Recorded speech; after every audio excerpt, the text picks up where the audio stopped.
Welcome to McPlum, simple solutions served daily. In this video, I will show how to make a caramel macchiato. First, gather your ingredients: espresso, milk, vanilla syrup, and caramel sauce. Begin by brewing a fresh shot of espresso. A strong, hot espresso is the foundation of a great macchiato. Use your favorite coffee beans for the best flavor. This initial step sets the stage for a delicious drink.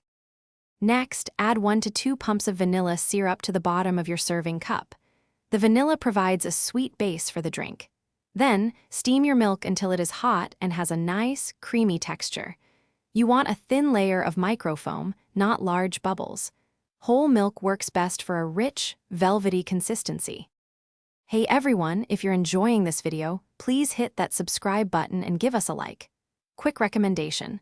On another note, if you're looking to truly change how you think about money, check out The Simple Path to Wealth. It's a fantastic book. You can find the link for it and other great deals in the description below.